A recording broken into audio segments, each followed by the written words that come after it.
Got it. Hey, good afternoon, Team Edwards. As always, man, it's always good to chat with you for a little bit. Happy Friday to everyone as we head into the weekend. We're going to do a little bit of a different format for this particular town hall. So I'm going to just get out a couple of different announcements in the beginning. But then we're going to focus a little bit on STEM.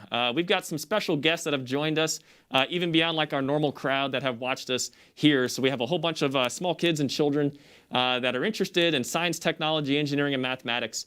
And that's one of the great things that we get a chance to do here at Edwards is that we actually get a chance to mess with this stuff all the time. It's not a textbook thing. It's not theoretical. And so we're going to share a little bit of our backgrounds and our stories, mainly for the benefit of our kids that have joined us here.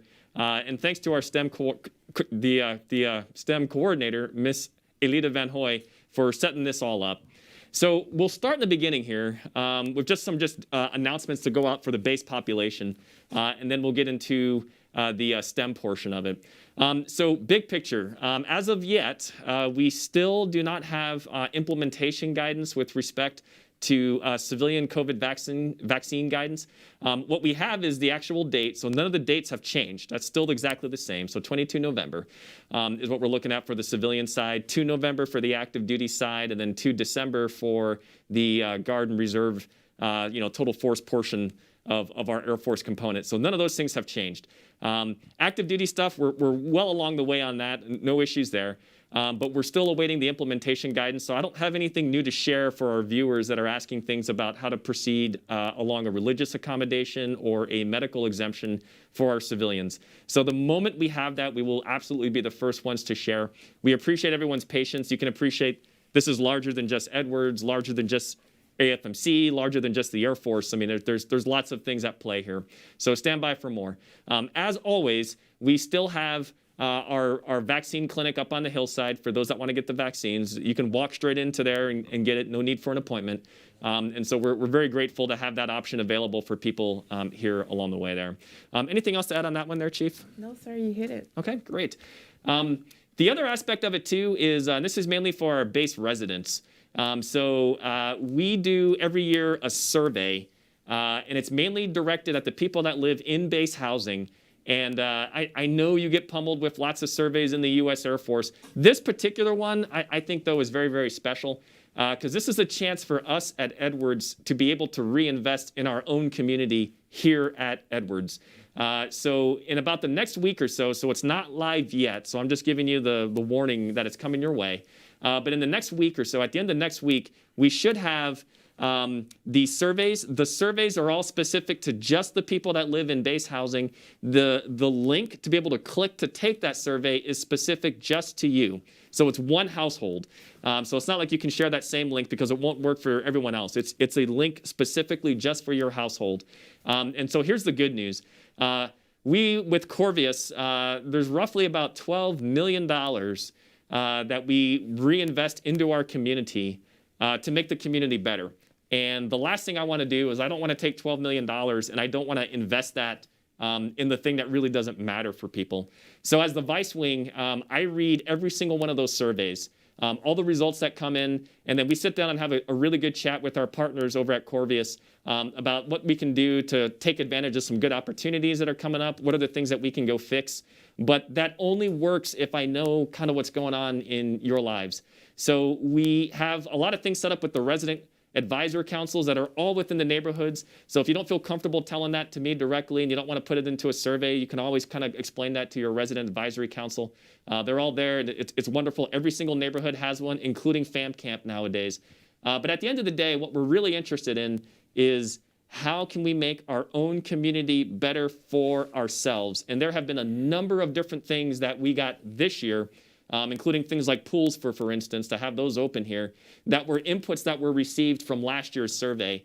So we really do read those. They really do make a difference. And, Corvius announced that for our residents in the neighborhood, that there's, they're giving out 7 $100 gift certificates for people that live in our neighborhoods just as a means of just kind of, that's one of the benefits of getting the chance to live on the base. So for all those reasons, we really need your input. So I'm just asking on behalf of our military housing office Corvius, and also just, as the vice wing, that for the residents in the neighborhoods, I really do care, right? I live here just the same as you do, and I'm completely interested in how do we make Edwards even better from a housing development standpoint, and that's where the inputs that you guys provide is helpful. So again, it's not available yet. I'm giving you the warning now. I'll say it again next week. But by the end of next week, you should receive an email to be able to take the annual survey about how can we do better with Corvius and Edwards to improve the housing areas. And your input really, really does count and matter there. Chief, same thing. Any questions to add onto that too as well? No, sir. Okay, wonderful. Okay, so we'll reserve some time at the end for questions. We just wanted to take a couple minutes just to kind of get out some big announcements out to the team. But what we like to do a little bit here, and again, now I'm going to turn my attention a little bit towards all of our young children that have joined us here. And so we're really grateful to have you. Thanks for being here and being a part of this. But we wanted to kind of share a little bit of our personal stories to be able to kind of answer questions and demystify what it means to serve in the Air Force, demystify what it means to serve in a technical career field, and to kind of humanize a little bit. And that way it's just not the colonel and the chief. I mean, these are like real people that are here trying to figure out things the same as anyone else is. And part of the reason why we're here is because when we were your age, there were people who were examples to us. I'll share some of that story a little bit later on, for me at least. That basically, because of that, now we're here, right? Because there was a great example that was set for us along the way. We're joined by one of my favorite officers on the base, Major Thornton. So thanks for joining us today. Absolutely, sir. Really appreciate you being here. So she's going to ask a couple questions. We'll field it. We'll kind of play it real time between Chief and I. And then at the end, you have the ability to text in some questions. Our number, if you could bring that up. Yeah, thanks. It's already there. Yeah, 707-412 and then 8922. That's 707-412-8922. And we'll get a chance to kind of read those questions live, and we'll answer it the best that we can. Okay, so sir. Thanks. What do you have for us today? I do have some questions for you, sir. So the first please. one for you both is, what did you do to prepare for your current career? Yeah. So I'm going to let Chief start off with this one, only because I've been yapping for a few minutes. But I want to make sure that you hear Chief's story, because it's actually really inspirational for me as well. But go ahead, Chief. So you're saying to prepare to come into the Air Force, I imagine? Yes, ma'am. Okay, so I guess for me, it basically boiled down to, as a high school senior, not really looking to go to college right away. I wasn't sure what I wanted to do. And so the Air Force kind of just provided an avenue for me to, be employed, obviously, to do something greater than myself while I decided on the educational piece. And part of the reason for joining was the fact that the Air Force, paid for your tuition to, be a student in college or whatever. So I didn't do a whole lot of prep, if you will, but my mom kind of put the bug in my ear, once I got in 9th grade, that you should join the Air Force, you should join the Air Force. And so that kind of stuck with me. And then I later had family members, a couple of uncles who had served, a cousin as well, that kind of, validated that the Air Force was, no kidding, the route for me to take, if you will, to get started. And then for me, I was a total nerd, complete and total nerd. Loved anything technical, watched every Star Trek episode that was ever made. I could memorize every line from Star Wars. In fact, the first Star Wars, I skipped over the first hour, 10 minutes of it. I only got to the Death Star scene, in the first Star Wars, because that was where all the spaceships were flying around, and I thought that was particularly cool. I talked a little bit about this at last year's STEM Air Show. But for me, where I grew up in a trailer park, completely and totally upstate New York, very rural, very poor kind of area, if you will. And the saving grace for me, from a technical standpoint, was all of the airplanes that would fly into LaGuardia Airport or Newark Airport or John F. Kennedy, whatever. They would all start their approach to go land at those airports over top of my house in upstate New York. And so I would look up and I would see all these airplanes flying by, and I thought that was just the coolest thing ever. And so for me, when I looked, I said, well, gee, I really want to get involved in airplanes and spacecraft and those sorts of things. but I don't know any pilots. I'm completely intimidated by anything that's pilot associated, and we didn't have any money, quite frankly. I mean, again, we were poor growing up, and so the only real way that I could see to actually join that lifestyle was to become a part of the Air Force, because when I looked around and I saw all the cool airplanes, I mean, I had posters of F-15s and F-16s hanging up in my bedroom as a kid. SR-71, the Blackbird, that was like right above my door, walking into my bedroom. Like all those things were deeply inspirational. I just had no idea like how to actually kind of get there. I just knew that I wanted to do it. And so we might get into this a little bit later in the question, so I'll hold a little bit of that story. But for me, it was always a conclusion that I was going to join the Air Force because that was the only way that I could afford to learn how to fly and to afford to pay for college. And it got me to the spot where I wanted to be as a kid, watching all those TV shows and watching the airplanes fly over my house. Okay, awesome. Yeah. So since we're talking, we've got this wide range, K through 12, who are paying attention to you, did you even like school? Yeah. Both of you. I mean, did you have like a favorite subject? What was the most challenging thing that you studied? Did you have any issues, trying to learn? Like if you liked something and then you struggled with it, how did you get past that? Yeah.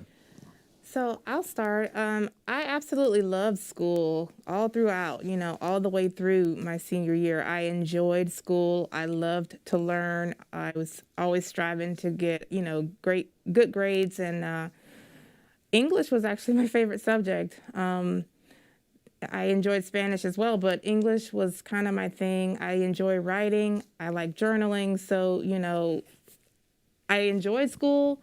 I think I just kind of put it in my head that I wasn't getting a scholarship and my mom wasn't going to be able to afford college. And so I think that kind of framed why I didn't want to go right into college right away. I didn't know of the different tools and avenues that you could take to get into college. And so that for me was something that I learned later on. But I do love to learn. I think I was just being a little lazy, to be honest, and so I kind of struggled with that even after joining the Air Force and wanting to come in for school, making sure that I knocked out my CCAF, and then luckily it's kind of like a great feeling to achieve something like that. So that propelled me to get my bachelor's, and now I'm trying to finish up a master's degree. So I absolutely do enjoy it.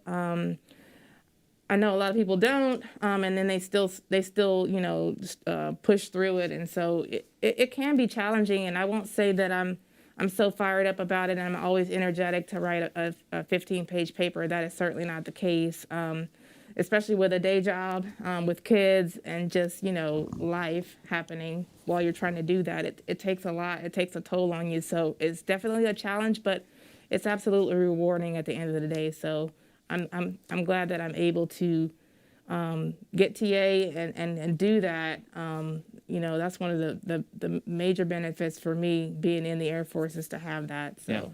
Yeah. Can you tell them what TA is and what CCAF was? That way they know. So tuition assistance is TA, and it's 100% covered by the Air Force for me and other airmen to go to school.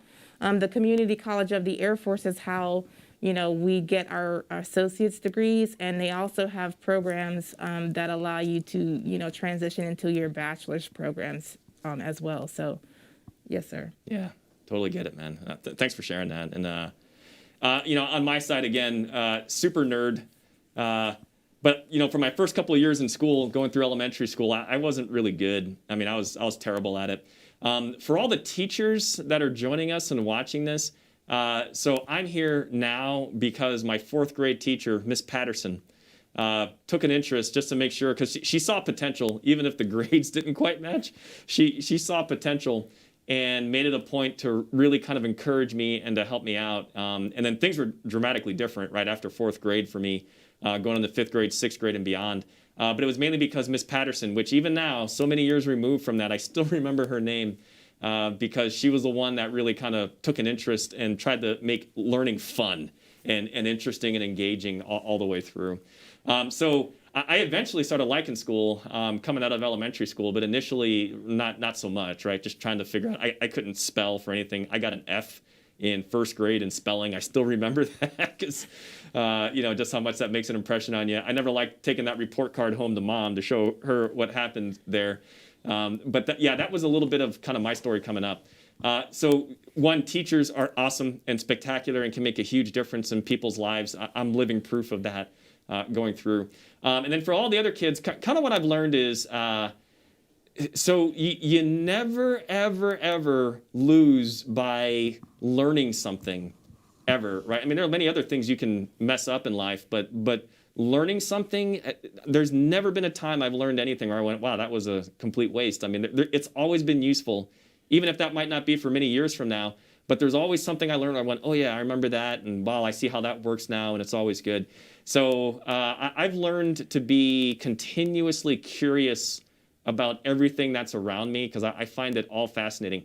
Kind of like what Chief was saying, it all starts off like a snowball, right? You start off with a little bit of a degree, and then you go, wow, that was interesting. I want to keep going. I want to keep going further. I mean, that's 100% true for me as well, right? So thanks for sharing that, Chief. Kind of talking about that for a little bit. The biggest kind of wow, learning can be cool is, again, I started off in a trailer park. I ended up at schools like Harvard. And one of the professors there taught macroeconomics, right? I'm an engineer. I like airplanes, whatever. I didn't know the first thing about macroeconomics from anything. But the way that this teacher taught it, he told it in like this story format, and I mean, I was completely fascinated. I went, wow, if someone can make a subject that is as dry to me as macroeconomics, but to make it so compelling and so interesting, then any subject can be really interesting as well. But yeah, what's the next question? By the way, you can please share some of your story as well. I mean, you're sitting here with us as well. I'd love to hear a little bit of your answers to those questions too. Oh, Well, sir, just to piggyback before we go too far, I just wanted to point out that, there were times when I was in school that I had a teacher who didn't necessarily cater to my learning style. And so that was a little bit discouraging. And I know my son sometimes runs into that, since he's been, attending school. He's a freshman in high school now. And there have been cases where the relationship between the student and the teacher were not encouraging. And so there were times where he and I both, throughout our time, kind of had a bad taste in our mouths about school. But I encourage everybody to not allow one-on-one relationships with teacher or other students around you. Maybe there's an environment where it's not necessarily inviting or welcoming or just going, the greatest. What I've been working with my son on is making sure that you not allow that to be your only avenue for learning. If you're in a particular subject and you're not understanding what the teacher is trying to explain, and you're struggling to get help in that area, seek outside of that as well. Go online and do some research. Find someone else who maybe enjoys that subject and maybe get their insight on how you might be better served as far as learning what that is about. I just want everybody to remember to try to stay encouraged because it's not going to be easy necessarily. And like you said, some people just do not like it. And I think it has a lot to do with a bad run-in with a subject, a bad run-in with a peer. Maybe it was a teacher relationship that wasn't going so well. I ran into that as a senior in trigonometry. I remember to this day, there was like 4 of us in the class, and I felt like I was holding everybody back because I had question, because the way that it was being taught is not the way that was necessarily a way for me to learn it the best. And so that was a struggle, but I made it through, and I just wanted to make sure to share that with my kids and people around who find themselves in similar situations, that don't let that be the reason. Find another way, get a tutor, talk to, parents, siblings. I mean, everybody who's probably been there and done that, they might be able to help in those areas. And so. Oh, that's awesome. I was actually going to ask that question: is if you actually have a situation where you don't feel like you're constantly hitting a roadblock and you're trying to learn something, or you don't have the supportive teacher right there to try to see the potential even when you're struggling, how you kind of move through that and then past that and kind of learn from that. So you kind of just nailed that for me, Yes, Chief. ma'am. I think it's very important that, everyone recognize that teaching one certain style or way isn't going to fit every single student. And you have to be, mindful and seek out to make sure you're hitting everybody and it's what you're doing is working for everyone. Because you may have to tailor it the way that we do as supervisors in the Air Force. You can't be a supervisor to each of your airmen the same way because we all learn and receive information in different forms. So, Absolutely. Completely threw me off when you went there because I had in my head my little sequence of questions and you threw me but that's okay. I'll try to roll with this now. That's okay. You can't possibly know what's in my brain. And you don't want to know what's in my brain. Let's just be honest. Let's get that out the way. But no, that was actually something that we came up earlier in the STEM, the whole different learning styles and trying to encourage the kids to figure out what their learning style is, but also be amenable to changing it if they need to, depending on the subject matter. Having that flexibility to say, okay, visually may help me with this subject, but it may not work for this one, and just not being afraid to switch it up. absolutely. So again, thank you for tapping on that one. I appreciate it, Chief. So my other question is, this is more like broad career question for each of you. What has been your greatest achievement so far in your careers? Greatest achievement. This will sound a little hokey, but the older I get, the more it's true. The achievement is, like when I was younger, I would have touted, oh, I won this award, or, I got a chance to get that grade or to do whatever. Like, it was all very much like me focused. I'm just being as honest as I possibly can. The achievement that I kind of sit back and I think back and I look back on it all and I go, wow, this was the thing that I'm kind of most proud of, was just getting a chance to serve with people like this. And it's not true everywhere you go in society, right? In America or the world, right? I have been deeply inspired and deeply challenged, if you will, by the men and women that I've served with in the Air Force, and now even the Space Force, right? Because we have a couple of Guardians that are here on the base as well. The achievement is just always feeling as though I can always do a little bit better for them, because when I serve with them, I go, man, oh man, this person is so smart, this person's so honorable, this person's so ethical, this fill in the blank, and you go, man, oh man, oh man, there's so much I still have to learn from them, and the things that I can do to improve myself. I enjoy being a part of any organization, right? This isn't just a military thing. It just so happens that we have this benefit in the military.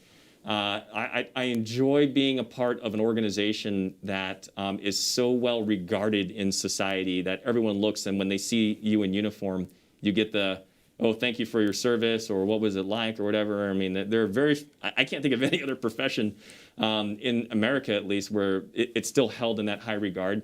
And to be able to serve with folks like that, I mean, when I look back on it, like I said, I know it sounds cheesy, I know it sounds hokey, it sounds so whatever, but it's 100% true. That to go, you know what, I get up and I get a chance to work with these people, and I can trust them with my life, and they know they can trust me with theirs. That is so special, so unique, and I'm really proud of that part of it. Chief, what's your thoughts, man?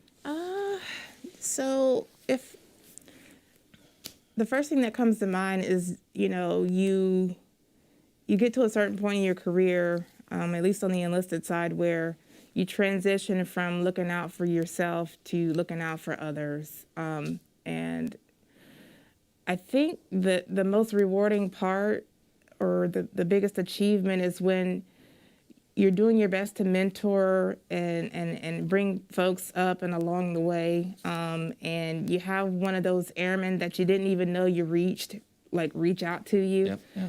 And they tell you, back 10 years ago or whenever it was, the one thing that you said, inspired me to do X, Y, or Z, or just knowing that people still come to you for advice, 10 years later, based on your influence and just some of the things that you've shared with people. I think that's part of what keeps people going, at least for me. It's not the money. It's, you know, I'm not making any more rank, right? It's not that. It's people around that, you know, keep you motivated because they see that you're trying to make a difference and they want to be a part of that. And it just becomes this big team, and you kind of, I mean, that's the best feeling ever. That's awesome. Okay, I'm trying to be like y'all when I grow up. All right. Okay. So, but that being said, is what then has been your greatest challenge? Let's see. I only get to choose one.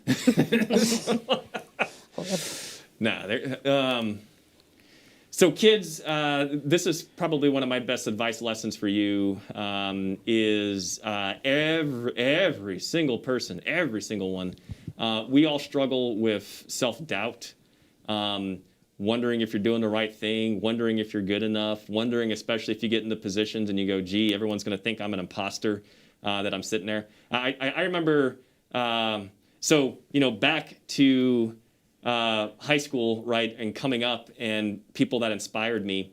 So I told you Miss Patterson was my teacher, my fourth grade teacher, that kind of made me start to think, hey, there's more there, right? Don't give up on yourself and keep pushing for it, right? And you know, by the time I got up to about middle school, high school, you never ever, like, there's never any breakthrough moment where it's like, self-doubt is gone, right? I mean, it's always there. It's even there now, right? You know, even being a colonel in the Air Force and serving here as the vice wing. But the one event I remember the most coming up, you know, kind of in the age that we're talking about, was getting a chance to meet Astronaut Mae Jemison, which you may or may not know who she is, but she was the first African-American woman to fly in space. And this lady, I mean, she was a medical doctor. She, you know, worked at Stanford. She danced in the Alvin Ailey Company. She was a ballet dancer, you know, and then she became an astronaut, right? And so all these things kind of combined together. I had never seen anyone more accomplished than this person. And she's still around today. I still haven't met her since that first meeting. I guarantee you she doesn't remember who I was. But if I ever get a chance to meet her, I will be sure to tell her thank you, right, to Chief's point of, hey, that thing you said, you know, it might have been just a throwaway comment to you, but to me it was life-changing all the way through. The thing that she always said is, don't let yourself be the one to tell yourself no. Like, in other words, don't tell yourself no. If there's something that you want to go for, something that you want to go after, no kidding, you go do it, right? Now, that means that you still might get told no, right? They might deny you. But it's not going to be you telling yourself no. You're going to make them, right, tell you no, that you can't do something or whatever. And then even if you get that answer, you still keep knocking, right? You still keep going, you still keep knocking. So for me, it's not that I've overcome that challenge. It's that I still am reminded of that daily. But it's that notion that, hey, once you've been around long enough, you start realizing, hey, this kind of feels exactly the same way I felt in whatever scenario, but this is how it worked out, right, in the end. So therefore, because of that, I'm confident and I've got the courage that I know this will be okay as well, even if it's not necessarily the outcome that I was looking for. And so the idea of constantly fighting back that self-doubt, that imposter syndrome, I'm not supposed to be here, they're going to see right through me, that's everybody. Don't feel weird or strange or bizarre that you feel that way. That just makes you human. Like everybody else. That's, to me, at least for me, that's the biggest challenge I'm overcoming every day.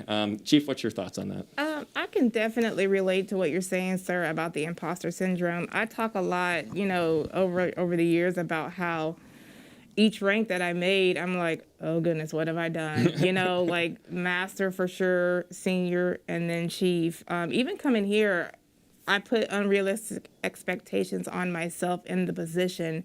You know, I've already arrived. I'm here because of me, you know, and I, for whatever reason, had it in my head temporarily that I needed to be more than what I am. Yep. And that's not the case. Yeah. Everybody needs to remember that they are enough. I think for myself personally, one of my biggest struggles is, or challenges is recognizing and celebrating the achievements as they come. Because for me, every time I do something in life, it's like, okay, now what? You know, and then I do that, and it's like, okay, now what? And then, you know, it's like I'm chasing something, you know, Yep. and I always have to have something else in line for me to go after to feel fulfilled, essentially. Yep. And so celebrating what I've done thus far is totally fine, you know, and not reaching too far ahead into the future about, you know, what I need to be and what I need, you know, celebrate the now, be in the moment, and just remembering that at the end of the day, we're enough, you know, I'm enough. Yeah. So Okay, that's I a feel good like point, sir. that should be a T-shirt, and I should wear it every day. That's awesome. Thank you both. Sir, you mentioned Dr. Jemison, who is actually one of my heroes. So was she one of your childhood heroes, or if she was not, for both of you, who can you think of, you know, people that you either, you know, personally in your life or that maybe you looked up to, whether they were of celebrity status or, you know, just regular folks like the rest of us? Yeah. So Astronaut Jemison, I actually didn't know who she was until she took her flight, and then because of the notoriety that came with that, then I started to learn a lot more of her story. But I didn't know very much really about her right until that moment happened. I'm glad, you know, that I got a chance to see that. You know, some of my, you know, heroes coming up again. I was a big aviation nerd, right? So you can imagine the Charles Lindberghs of the world, the Neil Armstrongs. I mean, I was always inspired by folks that could take something like an airplane and to go do some grand adventure with it. That was just something for the record book, something that you'd write down and, you know, be a part of those stories. Even if there were like big groups of people. So for like in the Air Force, we have the story that we tell ourselves a lot about the Doolittle Raiders from World War II. Or the first people that flew the F-117 stealth fighter in the combat, or the guys that did the Libya raid in 1986 against Gaddafi with the F-111, right? One of our big swing wing kind of fighter bombers back in those days. That notion of a group of people who are given a very specific task, who form together as a team, and then use some aerospace vehicle of some sort, an airplane or a spacecraft, and, you know, the Apollo 11 cruise kind of story. That has always been deeply, deeply compelling to me because it's something that I've always chased my whole life, right? To Chief's point of what's the next thing, what's the next thing, what's the next thing. It's always that idea of, gee, wouldn't it be cool to do something remarkable in aerospace that involved a small team of highly focused folks that just loved one another and were trying to get the job done. I mean, that's always been kind of inspirational for me. What's your sense, Chief?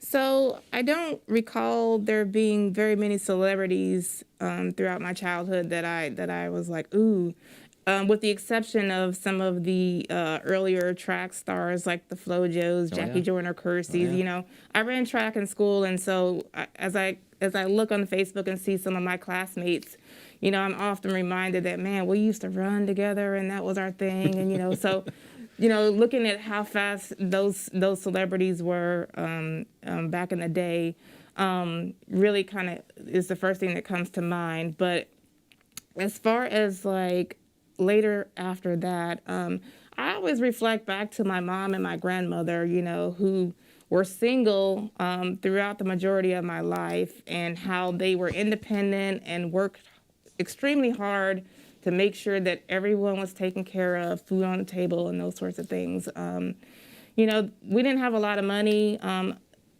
you know, and so just, you know, being raised to work with what you have and make the best of the situation, those sorts of things that they instilled, you know, those are kind of like my hero stories, you know, just kind of, that's what comes to mind immediately.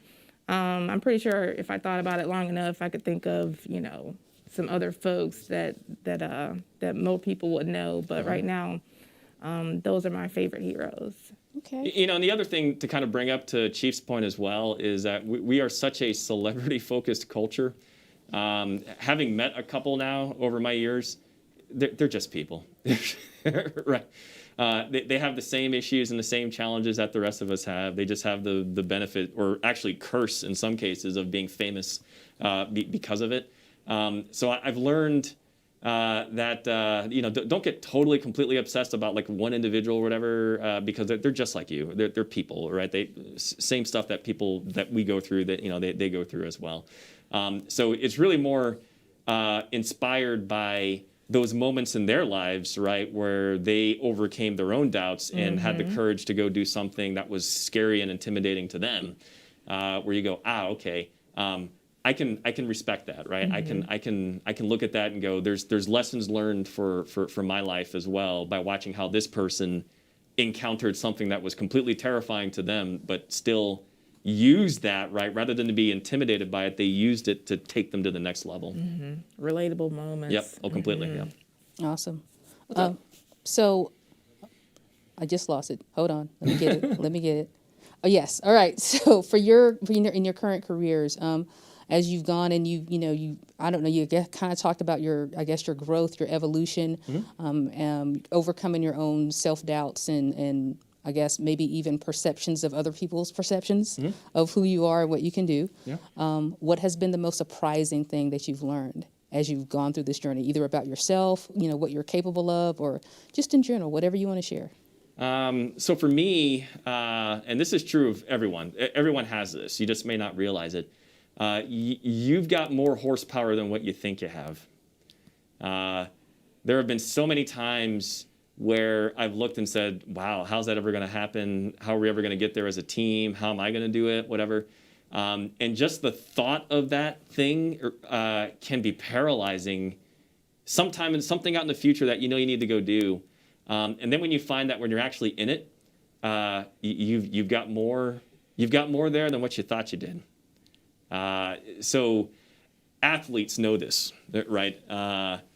And there have been plenty of experiments to go prove this. I mean, you can see this on YouTube or whatever, but hey, if you ask someone to do 20 push-ups or whatever, they'll struggle through and they'll get through 20 push-ups.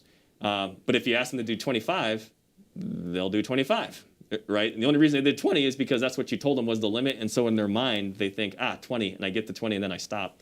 But those limits you come to find are self-imposed. And that you really have a lot more in you than what you really understand and what you really know.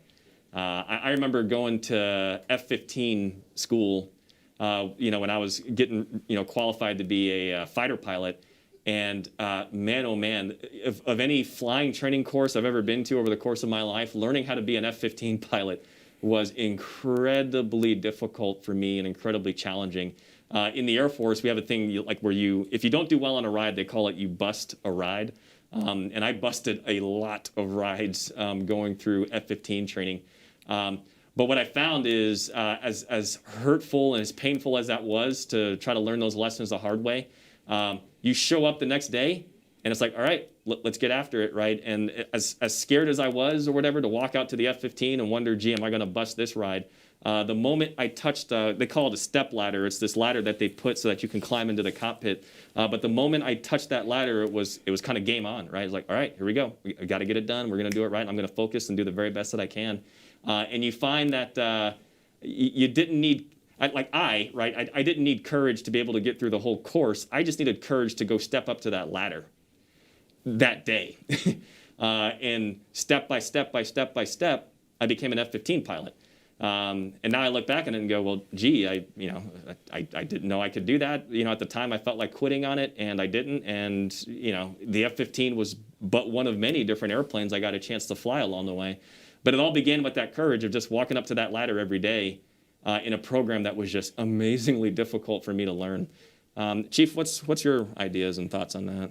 That's a good one. I wish I had more time. Maybe a pre-read on some of the questions would be good. But since we're here and I'm kind of trying to go off the cuff, I think that I would say over time throughout my journey, like you said, as you're growing and developing, I would say that it's surprising to me how impactful positivity and the right attitude can be. I think there was a point in my life when I didn't realize I was being negative all the time, and how that was essentially manifesting what was happening in my life. And the minute that someone pointed it out, and I just kind of flipped the switch and tried to be more positive and change my attitude about things, and just surrounded myself in that environment of people who are on the same path.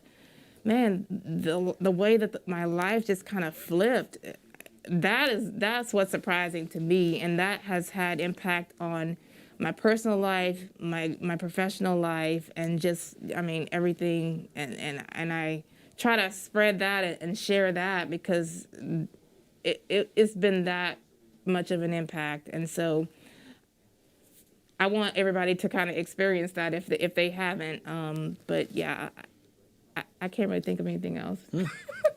But I would say that, attitude, you hear people say, oh, the right attitude, it goes a long way. It absolutely does. And if you're always complaining and you're doubting everything and you're putting negative vibes out there, that's the kind of energy that you're going to attract. And so I totally am on board, and I agree that if you flip that around and you change that self-talk and you get rid of the doubt and you start just kind of manifesting what you want to happen, it will happen. And so, yeah, that's what I would say. Yeah. No, that's huge. All good, Chief. That's Absolutely. So for the kids who are watching, whether they go into STEM, disciplines or not, they still have to go through the learning process. How would you, or what would you say to kind of help motivate them as they hit those inevitable, roadblocks and brick walls and areas of frustration to kind of keep chugging through and keep moving towards their goals, like I said, whether it's STEM related or not? Yeah. My personal thought on that is, so here's the question that always comes up anytime I go talk to high schoolers, which is, oh, I'll never use trigonometry or calculus, so why do I need to learn this? It's, oh my God, whatever. Here's the thing. If you go into a science, technology, engineering, or mathematics field, you will absolutely use right every little bit of the stuff that you're learning right now. You'll learn it in different applications. You'll learn it along the way. You'll make a synthesis where it's like, oh, I learned this in this class and this in that class, and I put it together, and now, wow, look how cool this is. One of my people that I looked up to was just because of his incredible ability was Steve Jobs.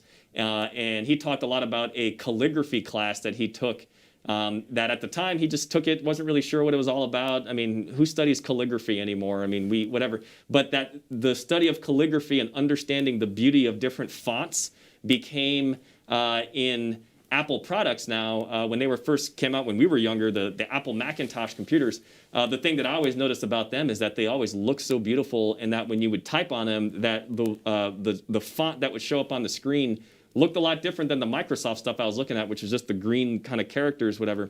But there was actual calligraphy fonts that came loaded with the Apple Macintosh. And he credits that with this calligraphy class that he took so long ago and kind of where it came back. So the answer is you're learning one of two things. You're either that thing you're learning for STEM, that will definitely come back in terms of I need that to be able to perform my function as an engineer or a scientist or a researcher, or in my case, a test pilot. That stuff actually comes back. In the scenarios where you're not really sure where this is, believe me, your brain remembers that even if you can't fully recall it, and it will show up in all types of weird ways throughout your life. In a sense, what you're really learning when you go to school is you are learning how to learn. So whatever that topic is, the act of trying to learn it is teaching you all the different ways that you can learn. This is to Chief's point a little bit early, is that not everybody learns the same way, and that you can find that, oh, to figure this out, I had to think this way and I had to think different. So you build this tool set that will always serve you. It will always serve you throughout the rest of your life, no matter what that particular thing is. So my recommendation is don't give up on it. There have been so many times in my life where I wanted to give up on something because something happened that particular day and it completely upset me. And in that moment, I just felt, I'm done with this. I'm done with that person.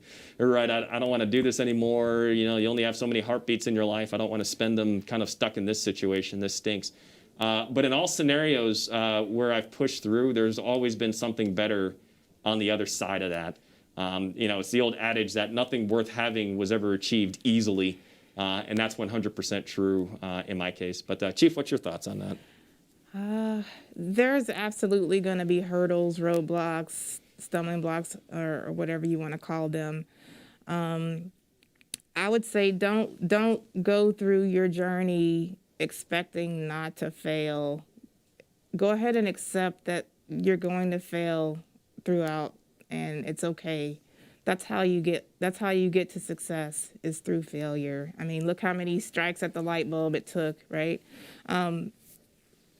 Stay the course, like you said. Don't give up. There sometimes are going to be doors that close because there are other open doors over here that are better suited for you. And just treat everything that way. Everything happens for a reason. I'm a firm believer in that. And so, yeah, just don't be afraid to fail. Expect to skin your knees a couple of times. It's not about skinning your knee, but did you get back up? Did you continue to fight and push through?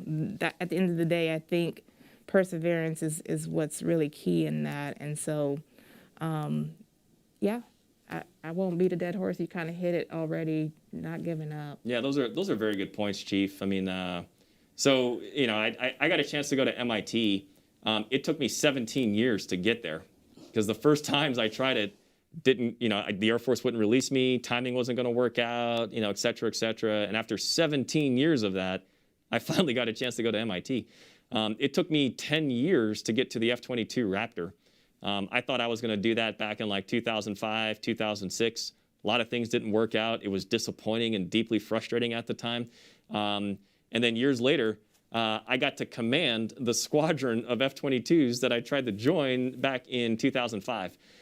So that persistence and getting up every day and just not giving up on it. Again, you see that in so many different memes and so many whatever, and it seems so hokey and silly and ridiculous, but it's 100% true. I mean, Chief and what we're trying to explain to you is that has been 100% true in our lives. And because we're human, just like you guys are, it's 100% true in your life as well. Awesome. So my next question is, and I'll kind of use myself as an example for this one. Mm-hmm. So I'm wondering, what do you wish you had learned at an earlier part in your life that would have made it a little bit easier later on? And by that I mean, like in my case, I did not learn how to study, or did not learn that I did not know how to study until I got to college. Yeah. And that's kind of a difficult time to try to figure out, okay, I'm clearly not good at studying, because what I did before, the level of work that I put in before is not good enough at this level. Yeah. So now I need to, tap into some other skills and develop some other skills. Do you have anything like that? Well, not necessarily like that, but anything that you wish you had learned earlier? So a couple things. Generically, very broadly speaking, the thing I wish I had learned earlier in life was humility. Mm-hmm. And by that I mean, we all go through life kind of in our own skin, and so we see the world as we want it to be, and we get very focused and determined of this is how it must be. It has to be this way. It has to happen on my timeline, and this person that, this person this, or whatever else. And quite frankly, as a fighter pilot, some of that lack of humility was actually helpful. Because you have to have a little bit of arrogance to walk up to the airplane and say, I'm going to dominate this thing and we're going to go out and do all these other kinds of things. But the thing that I didn't learn early enough in life was, a fighter pilot dogfight, if you will, that's one aspect of, you're going to do this my way and it's going to work out the way I want it and I'm going to win, whatever. But that same attitude sometimes in life will actually get you in a lot of trouble, because then it puts you in a position where you're not humble enough to learn from somebody else. And again, it's not one of those things where magically you achieve it and then you don't have to worry about it the rest of your life. It's a constant reminder all the ways through that even people that I don't like or situations I'm not a fan of, there's something in there to learn from it, and that if I'm only humble enough to just get out of my own head and just go, there are things that I can pull from this, but I have to want to go get it. I wish I had known that a little bit earlier. So that's very general, right? It's just very good life advice, I think, overall. Very specific advice for me is when I grew up as a kid, I spoke with a stutter. And every once in a while it still comes out, so it never really fully goes away. But that stutter made me very shy. And I didn't necessarily want to go up and talk with people a lot or to speak in front of groups or communicate something, because I was afraid I would get up there and that I would try to pronounce a word and my stutter would come back and I would just be locked up in my head thinking everyone else in the audience thinks I'm an idiot because I can't say this word or I can't get this sentence out of my mouth. So the one thing that helped me with respect to the stutter and like a skill set that even Warren Buffett says, hey, this is the one thing that he learned, and it's the one thing that he credits so much of his massive success and his wealth to, was the idea of being able to speak in public and to take some classes on that, whether that's Toastmasters or a number of other different things.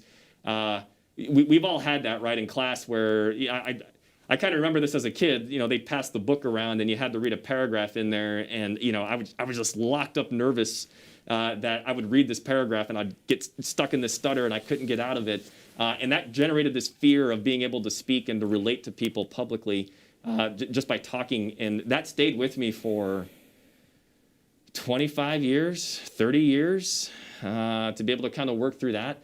But once I started taking some of those classes and getting up and practicing and just getting used to doing that over and over again, it got better. And you know, learning how to communicate with another human being and to be able to relate a point and to be approachable and to try to get a compelling argument out, that's one of those skill sets that if you learn that, it'll help you in anything. You'll be able to order food at a restaurant. You'll be able to, you know, talk in front of crowds of thousands of people. So it's useful in so many different aspects of your life. So that's the one specific skill set that I wish I had learned a bit earlier. Chief? Along those lines, I think the one thing that is applicable today in my life that I wished I had known back in the day was, you know, go beyond what you're taught and grab onto other sources and expand on what's being delivered and just take advantage of all that information that's out there. When I was going to school, they said something in history, and that's what it was, and I left it right there. You know, I wish that I had been empowered or motivated to explore science and all these other things that I took it for what was given, and I didn't go beyond that, you know. It's kind of similar to, you know, looking at news outlets today. You kind of want, you know, more than just one perspective, and I want more than one perspective on most everything I do. Like when it's hard for me to go buy deodorant because there's so many to choose from. So I'm like, you know, Paralysis of choice. Yeah. so you know, looking into going beyond what you're given and building off of that as just a guide, but you know, exploring beyond just the subject that you're given or the topic. And then there's more than one solution half the time, majority of the time. So you may know the solution, but start early with trying to figure out other ways to get to that same place. I think that will benefit anyone in life, is if you train yourself to not just be satisfied with that answer and go beyond that and figure out how to build on that. I think that will pay dividends. Oh yeah, you bet. Absolutely.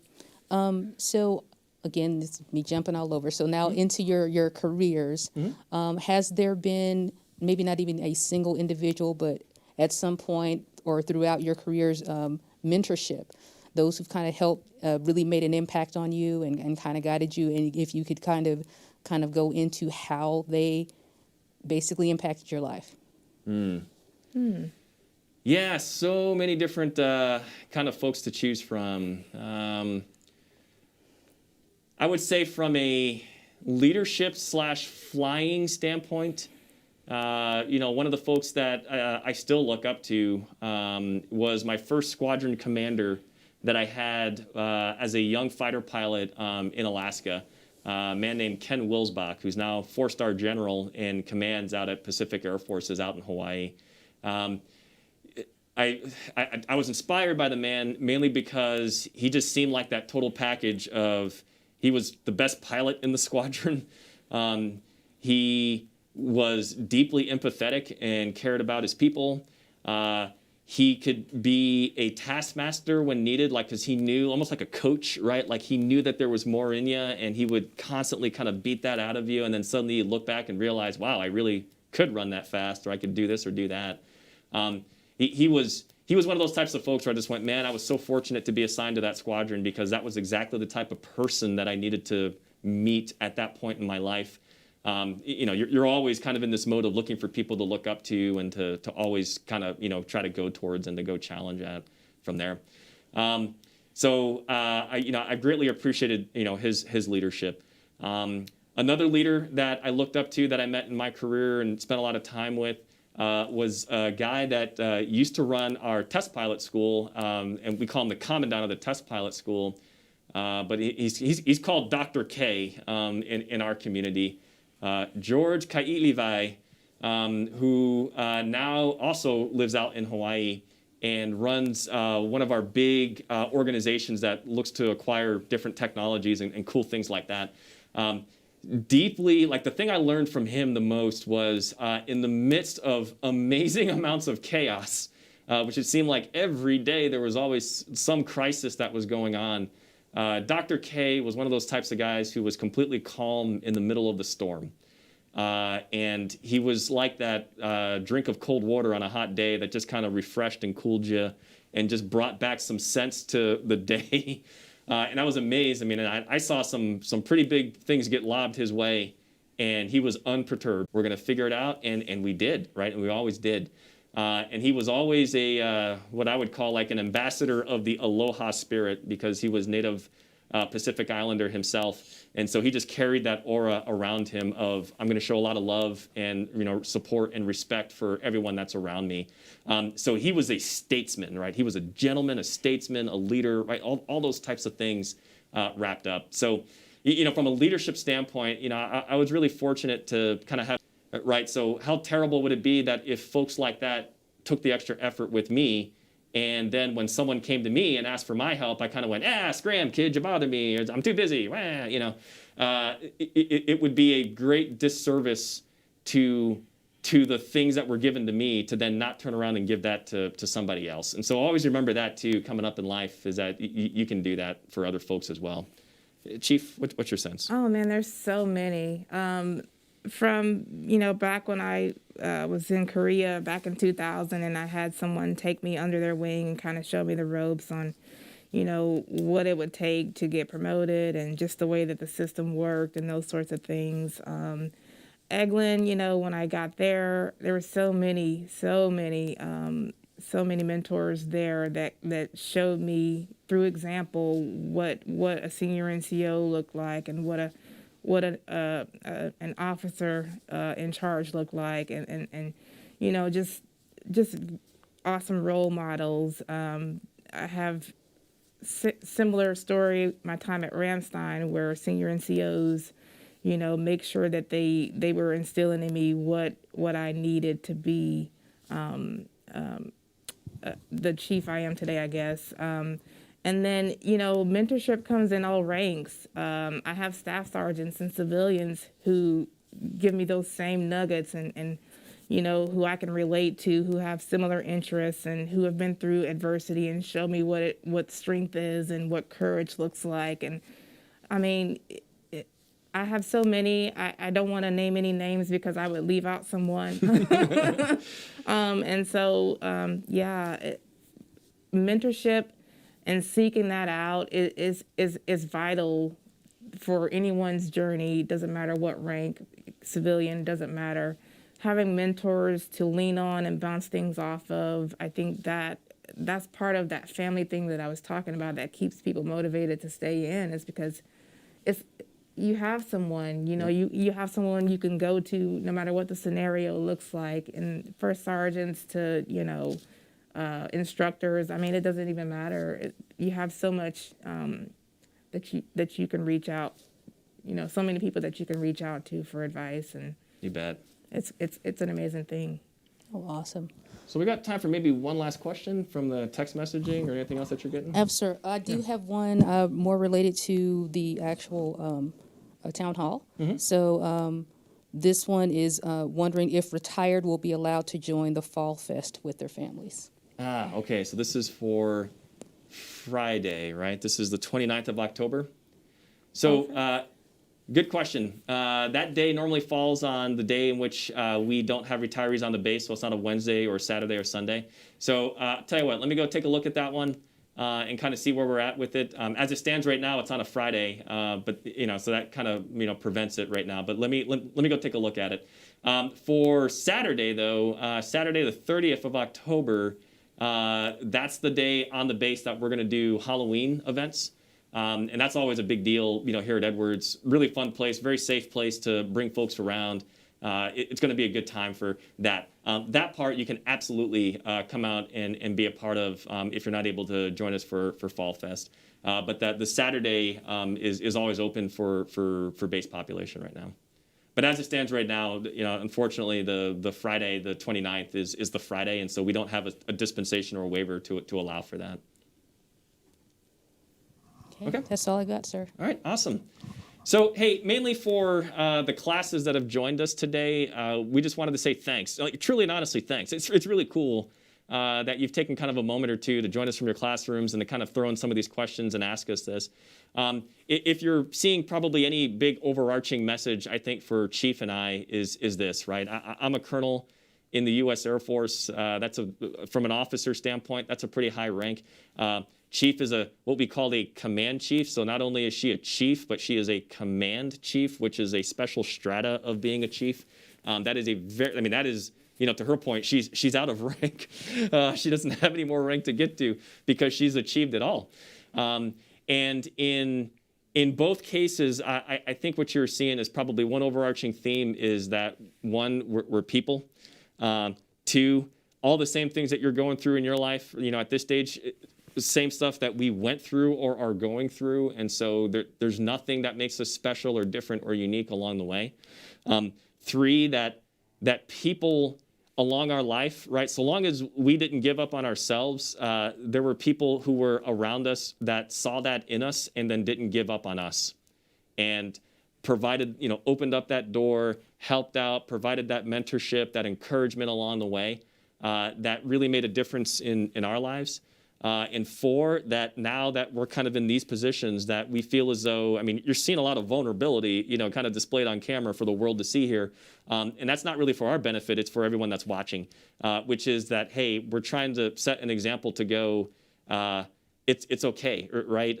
We're trying to give back and to try to set the example that, we are the same as what you are, and that if we could achieve it, that so could you. So me personally, I'm really proud of y'all for picking up and being very diligent about school studies and thinking about STEM and asking these types of really, really deep and interesting kind of questions. That's really cool along the way. We would love to have you out for any other different events that we got going on here at Edwards. We're looking at putting together a really nice air show for next year, the 75th anniversary. That's going to be a big deal. 75th anniversary of supersonic flight, and then 75th anniversary, as it works out, of the U.S. Air Force. So really, really cool things that will be happening. And then we'd love to have you here, either if they're virtual or in-person events as well. Chief, any kind of final comments for everyone? Yes, I would just say, don't have doubt. Keep pushing through. If you find yourself in a situation, you are on track. You're doing the right thing. Just stay focused. You may need to take a break here and there, but enlist help, enlist advice, and just keep going. It'll pay off in the long run. So I commend each and every one of you on what you're doing. Amen. And for Major Thornton, again, thanks for reading questions for us here. Yes, sir, absolutely. So really appreciate that. And, thanks for filtering stuff through the deal so that way we can kind of get a lot of questions, but synthesize in the ones that we can answer a lot of guys' questions at the same time. So with that, we're about 5 minutes over, so I want to give folks back their time, but really appreciate you joining us. And for Team Edwards and for all the schools that have joined us today, I want to wish you a happy weekend. We'll see you next time.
Hi, everybody. My name is Christine Maceo, and I would like to welcome you again to the 5th and final night of the Edwards Air Force Base STEM Educator Workshop for high school educators. I want to thank you for joining us this week, for coming every day at 3:30 after your long school day. And I want to thank Edwards Air Force Base and the Air Force for inviting me to participate in this event. I also want to thank the sponsors of this event, which include the Department of Defense STEM program, as well as the Office of Naval Research and the Naval Academy Foundation, who are the sponsors of the STEM Center at the United States Naval Academy, where I am coming from, in Annapolis, Maryland. So far this week, we've gone through multiple different topics, including optimization and the traveling salesman problem. We looked at cryptography last night, and we also looked at programming and algorithms earlier in this week. And today we're going to look at engineering design, specifically engineering design of rockets. And we are going to start today's session with a little experiment. But before we get to that, I want to pin my workspace over here and just tell you the supplies that you'll need for this activity today. So it's mostly paper-based, so we'll need some paper. I also asked you to get a sheet of cardboard or some thick cardstock, some pens, straws, rulers, and tape. I've got a little flashlight here, so you don't need this tonight, but I wanted to give you some ideas for when you implement this in your classroom. All right, so like I said, we are going to start today with a little experiment. So I would like you, let me move some of the stuff off this paper, this table. I would like you to get out a sheet of paper, do this again, and just fold it in half because we don't need a whole sheet of paper for this. And cut along that seam. Your scissors.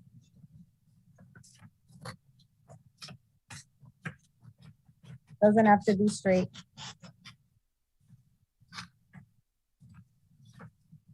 And when we do that, we're going to be left with half a sheet of paper, but it's still too much paper for us. So we just want to cut a strip off, maybe 2 or 3 inches wide. And this is what we're going to use for our experiment today. And I'm going to come back to the camera on my face. And the experiment we're going to try first is just to hold it up straight and blow on it. And what happens when we blow on it? Well, the air is coming straight out at it and it's pushing it. So the paper moves in the direction of the air. Okay, so we're going to take that same sheet of paper right here.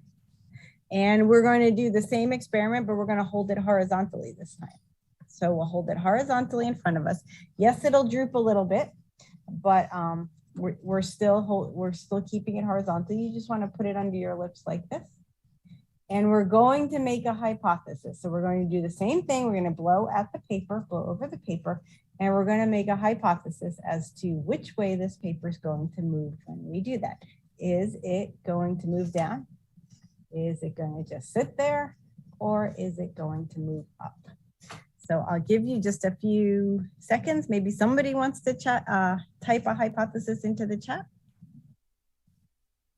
before we do the experiment. No cheating, no doing the experiment before you type into the chat.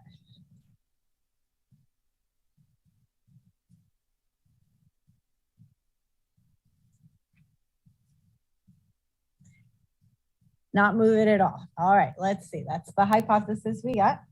So hold it up sideways like this, and I'll blow over the top. So what happened to that paper? The paper actually raised up as I blew over it. So the hypothesis was not true, that it would stay still. Also, you might have thought that it would blow down in the direction of the air like it did when we held it upright.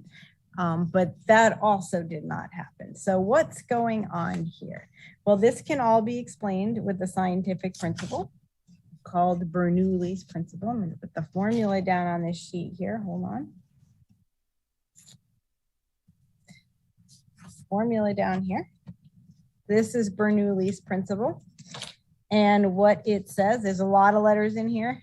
So first of all, we are going to cross out this term over here, which has to do with something that doesn't really happen with the air, the fluid that we're in, or at least it can be ignored and still get a pretty precise value here. We have something called P, and this is static pressure. And then we have this term here. So this little thing that looks like a P, it's also actually a rho, refers to density. So it's a constant. And the V over here refers to velocity. So the only two terms that I really care about are the pressure here and the velocity here. And what this basically says is that the pressure in the fluid, in the air, and the velocity of the air sum to a constant. So they sum to a value over here. And that actually means important things for the relationship between pressure and velocity. What it means is that if pressure goes up, velocity has to come down in order for that still to sum to a constant. If pressure goes down, velocity goes up in order to sum to that constant. So when I look at that piece of paper over here, put it back up. And what I'm doing with this piece of paper is I am blowing a stream of air over the top of it. So what I have is high velocity air going across this paper over here. By Bernoulli's principle, that means that the pressure is low up here. There's high or atmospheric pressure down here, lower pressure up here. So there's a pressure gradient. I create a pressure gradient that pushes the paper up. That's the concept of lift. So that's why things fly. So simple experiment, just a piece of paper. And believe me, you won't remember this formula, but you will remember that the paper went up. So I'd like to do one more experiment that also demonstrates that's interesting to watch. And I would like to do that with the other half sheet of paper. So, or the rest of the paper that you have. So I'm gonna make mine a little bit bigger. I'm gonna go with a whole half sheet of paper over here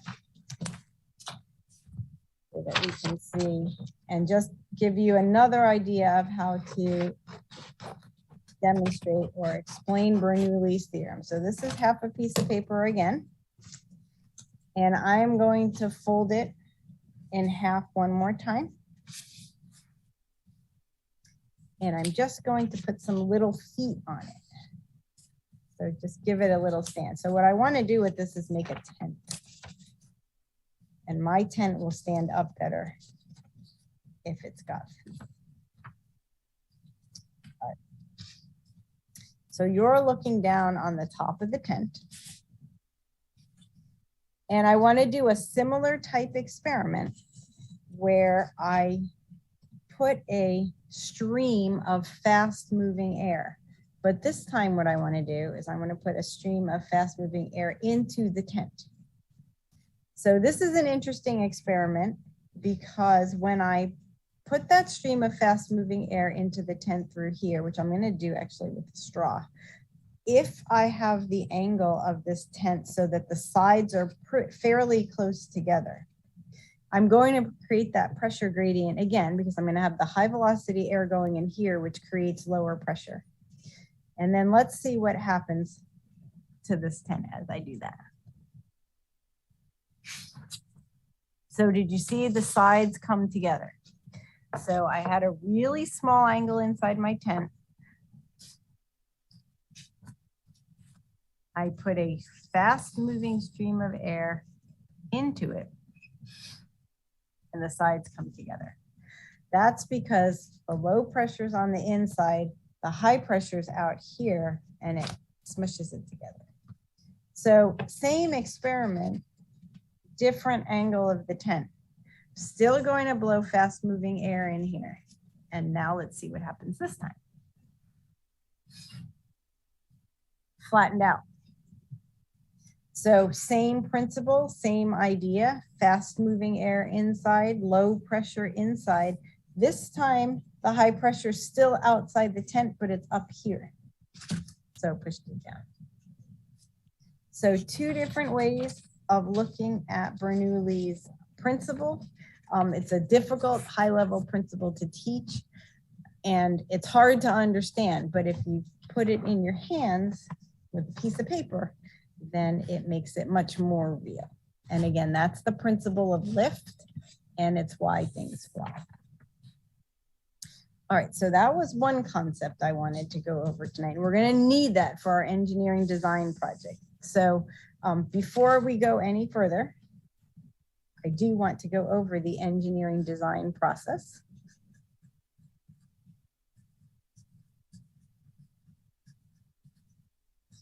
And that process includes with, or begins with a problem identification. And then it goes to research.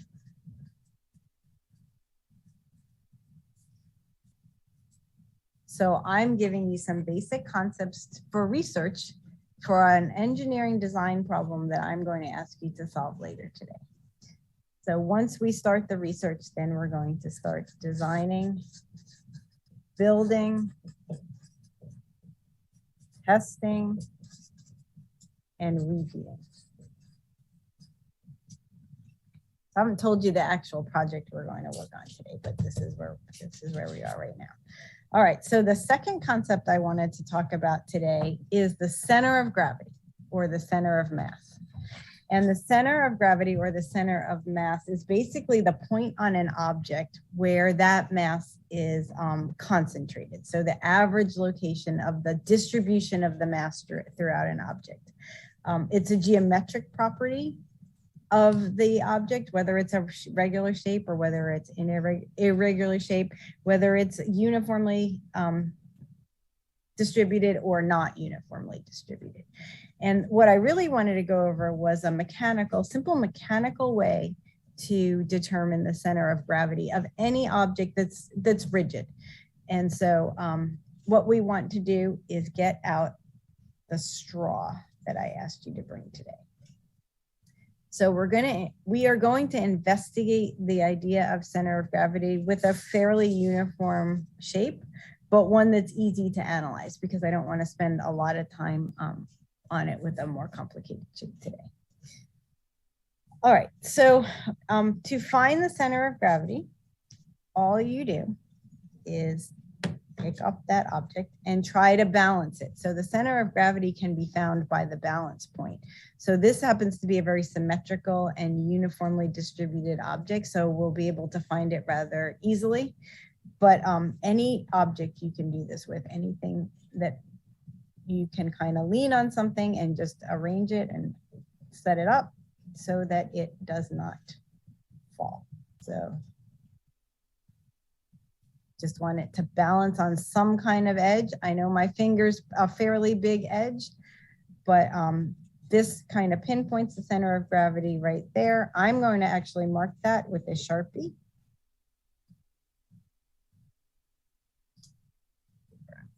Right here. And that's what I will call the center of gravity of the shape like this. And this is probably no surprise to you, so because it is a very uniform shape. It's made of a thin material that's uniformly distributed throughout, and it's symmetrical. So the center of gravity is actually right in the center of this shape. Center of gravity is important when things fly. So we started talking about Bernoulli's principle and how things can lift up in the air. And now I am starting to tell you about the importance of the center of gravity when things fly. So maybe you can get the idea that we're going to build something today that is going to fly.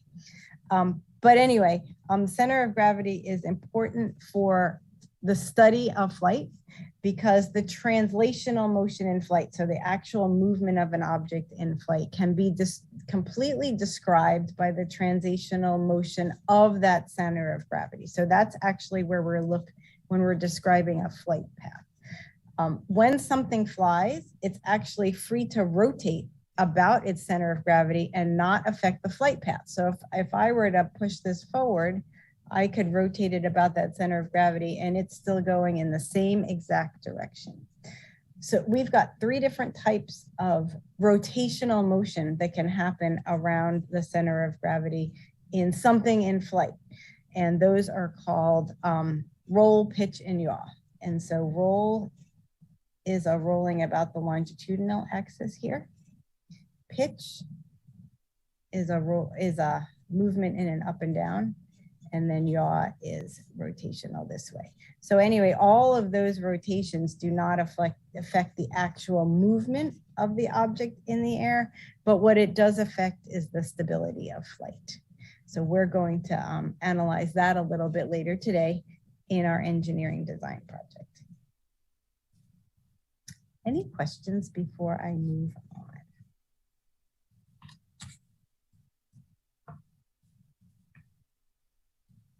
You can feel free to put them in the chat.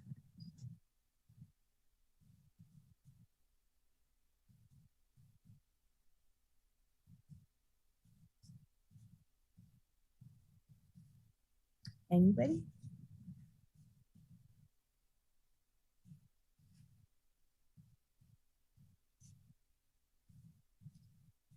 Okay. So then we're going to move on to one more concept that I want to go over. It's actually the most complex concept that we'll be talking about tonight.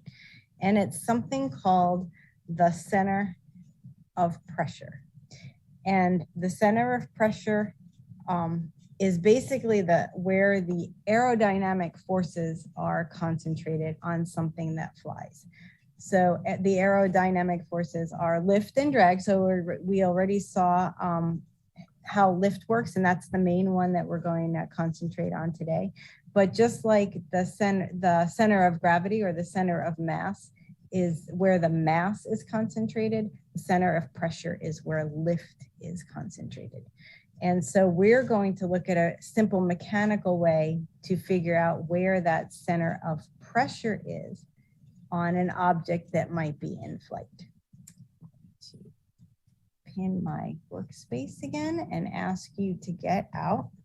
And this is the most complex thing I'm going to ask you to do today. I'm going to ask you to get out your piece of cardboard,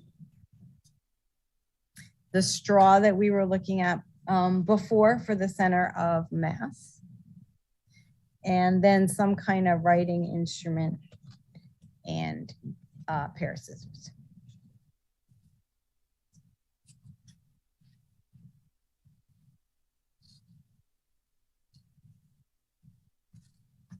All right. Again, any questions before we start working on this? All right, so a simple way of figuring out where the center of pressure of an object is to take a look at that pressure, take a look at that object and put it on something flat. And what you're really looking at is not the 3D object for center of pressure, but you're looking at the shadow of that object or the projection of that object on the surface below. So an easy way to take a look at this might be to put a light right on top of it and cast the shadow. Somebody suggested today to me that I spray paint up here, and the shadow would be what remained unpainted when I looked at that. So that's a great idea too. Maybe even any kind of powder or dust you could do. Now, I picked a cylinder to go over center of pressure with you today because the projection of this is an easy geometric shape to look at. It's actually a rectangle. And so you might even be able to see it if I lift it up, that when I have a shadow on this cylinder, I actually have a rectangle below it. And that rectangle has a width that's the same diameter as the straw and a length that's the same length as the straw.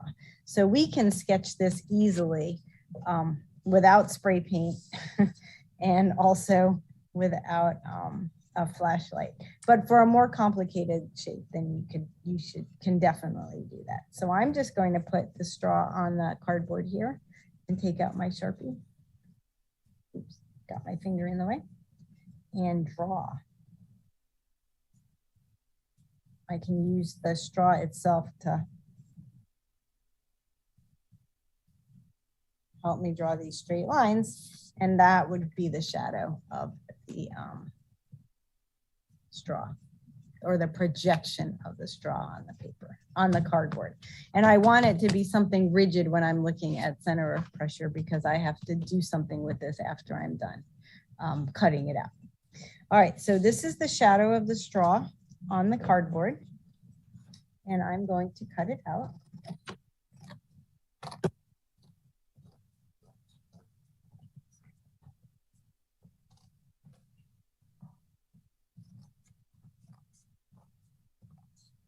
And the interesting thing is that once I get this two-dimensional projection of the straw so that I have it out and I can manipulate it, the mechanical way of figuring out where the center of pressure is actually the exact same thing we did with the straw and the center of mass. For the center of pressure, what you want to do is find the balance point for the 2D projection. And I'm actually, it's much easier for me to balance the two-dimensional object on my finger than it was for the three-dimensional object. So if I look at that, I guess it's no surprise also, because of the shape we selected, that the center of pressure is also right at the very center of the projection. It's a symmetrical rectangle, and it's in the same location as the center of mass. So I'm going to mark that on my straw now. I have the center of mass and the center of pressure, and they're at the same location. And you can see it right there. So what does all this mean? So the center of mass and the center of pressure are in the same location on the cylinder. And what does this mean? Well, let's take a look at this. I've got this shape over here. Basically, I have the center of, actually, I could do it up here.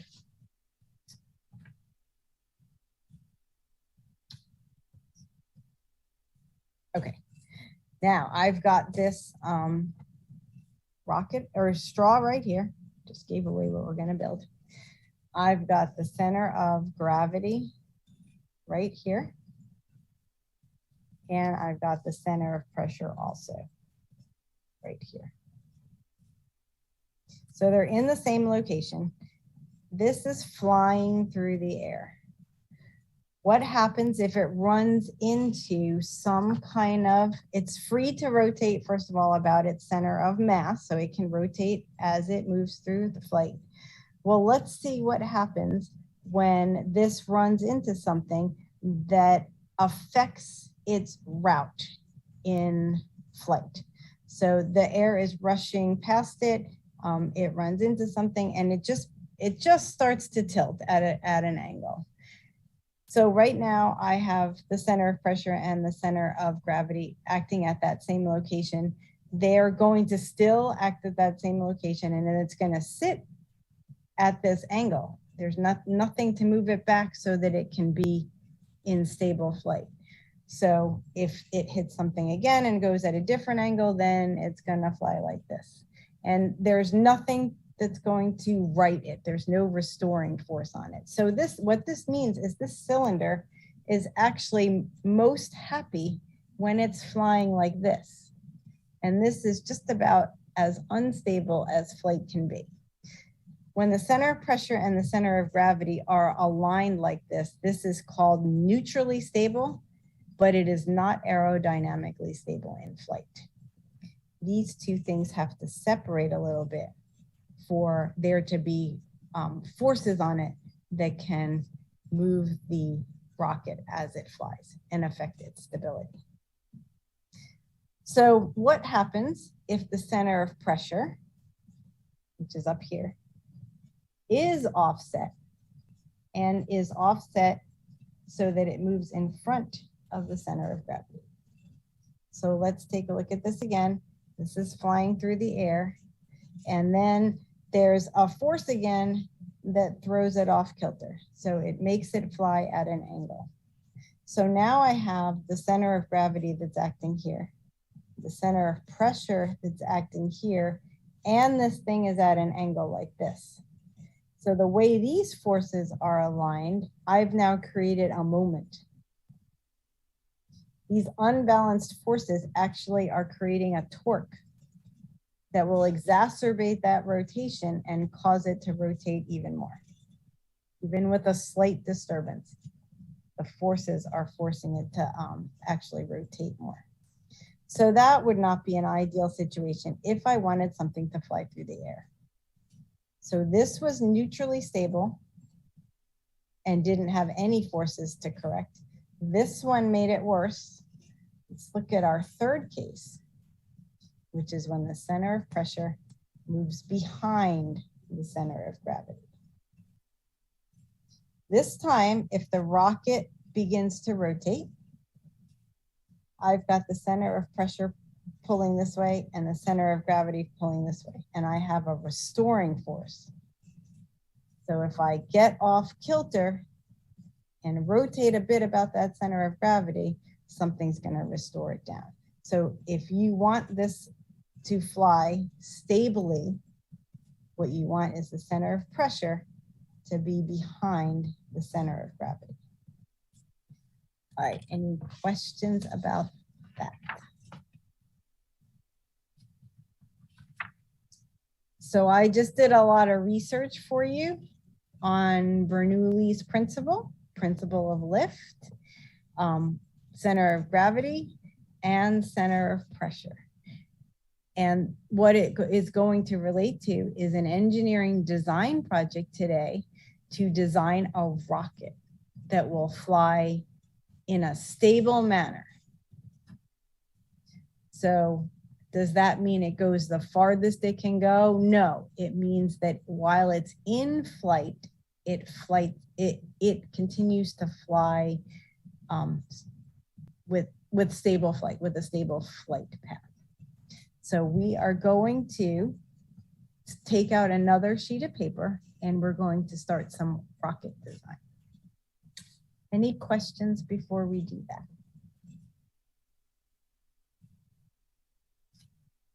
All right.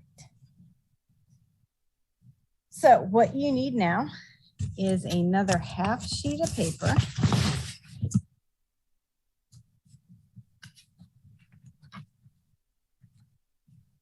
And that straw. So you'll need a half sheet of paper and that same straw. Well, it could be a different straw. We're going to cut that half sheet. What we're going to do is make 4 little pieces of paper out of this half sheet of paper. So we'll fold it over twice.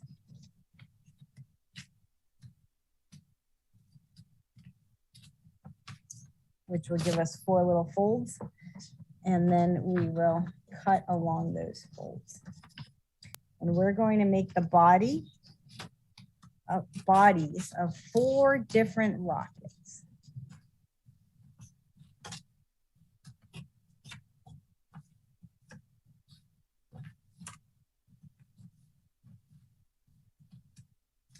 And the way these rockets are going to work is they're going to be launched by the straw. So we want the rocket to fit around the straw. So an easy way to do that is to just use the straw as a rolling template. We'll put the rocket in the straw. I'm sorry, we'll put the straw in the paper and we'll kind of roll it up. You don't want it too tight because you don't want it to grab the straw, but you just want to use it as a template, and then tape the seam.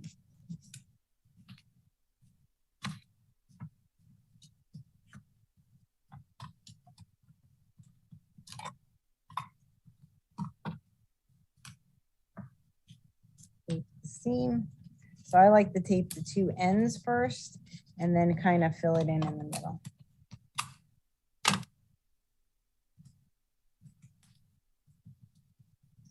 So then when you remove the straw, you will have a template for a rocket body. And we're going to build 4 different rockets today and analyze them in terms of center of pressure and center of mass. So we're going to do that 4 separate times.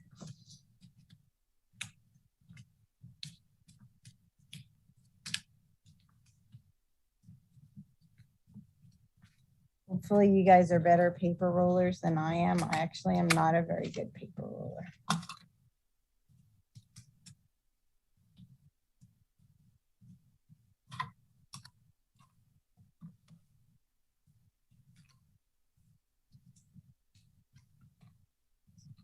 But with practice, yes, we all get better.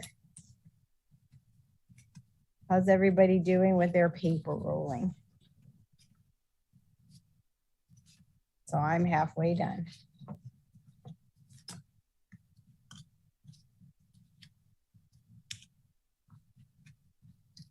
And we keep rolling. So what I kept constant each time is the diameter. I kept the length and the amount of material constant in these because I only want a couple of variables. I'm doing another experiment. And remember when we did the pendulum earlier this week, we only changed one variable at a time so that when something happened, we could attribute it to the change that we made instead of having too many changes at once and not knowing what was going on. All right, so that was my 3rd one. I have 1 more to do. Maybe you're faster than I am, and maybe you're slower than I am. I can't imagine that you're slower than I am. I really have a hard time with this. There is a reason I'm an electrical engineer.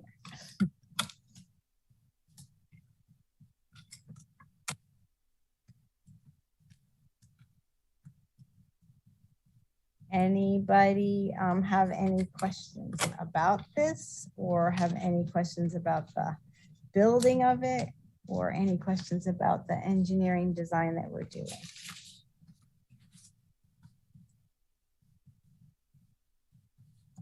You can feel free to put it in the chat.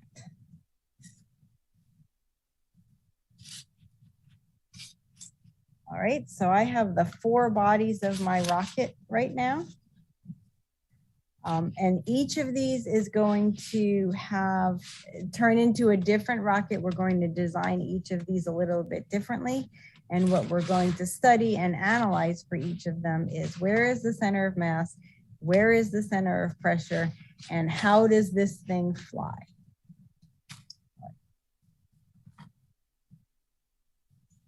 All right. So you've got your 4 rockets here. We're going to label them rocket 1, 2, 3, and 4. So rocket 1 is going to be your control rocket. And we'll make that one first. And then we'll talk about what we're going to do with rockets 3 and 4. 2, 3, and 4. All right. Rocket 1 is a control rocket. It's going to just stay a cylindrical shell, just like the straw that we analyzed before. Because we're going to make this a rocket though, that's going to launch, we have to seal one end so that we can propel it forward. So we're going to take one piece of tape or however many you need to do it. And we're going to cover one end, seal it up with that tape. So I am, in addition to not being a great roller, I'm also not a great taper. So I'm actually going to put some along the sides here too. What I don't want to do is change the center of mass of this straw, of this cylinder. So I added 2 pieces of tape to the top here to seal off that one side. I want to add the same amount of weight to the other side of the straw, but I don't want to cover that hole up. So I'm going to just take 2 pieces of tape and kind of fit them around the side here where it doesn't affect the hole, but it does balance the weight a little bit. So that's one rocket. Now we're not going to launch them until we're done making all 4 of them, but that's one rocket. We'll call that the control because it's really just a cylinder. All right. Rocket number 2 is going to look at the fact that we want the center of pressure, if the rocket's going this way, to be behind the center of gravity. So right now it's a cylinder, center of pressure and center of gravity are right in the middle. I have 2 choices here. I can move the center of gravity up, or I can move the center of pressure back. So for case number 2, what I'm going to do is move the center of gravity up. So I'm going to separate that center of pressure from the center of gravity by moving the center of gravity up. That means I'm going to add more weight to this side. And what I'm going to do is just cut a few strips of paper here and crumple them up and stuff them in the front.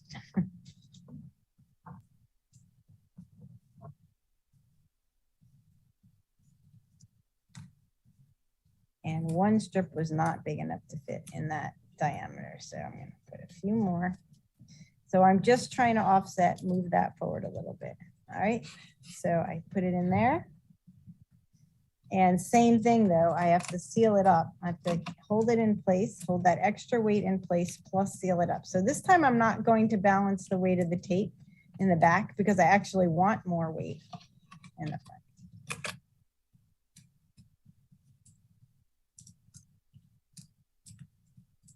And there's other things you can do. I didn't want to make you buy too much because I was sending you that supply list. But something that works really well for stuffing the front of a rocket are these little earplugs that they give you on the airplane. You can cut off a piece of one of these. They're nice because they squish down so you can really wedge them in, and then they reform. So they make a nice seal. All right, so that was rocket number 2. Rocket number 3 starts out as a cylinder as well. And the center of gravity and the center of pressure are lined up like they were when we analyzed it. This time we're going to take the other route, and we're not going to move the center of gravity up. What we're going to do is move the center of pressure back. And so what we need to do is add lift to the back of the rocket. And if you think about what a rocket looks like in real life, a rocket has something in the back. Anybody want to put in the chat what rockets have in the back?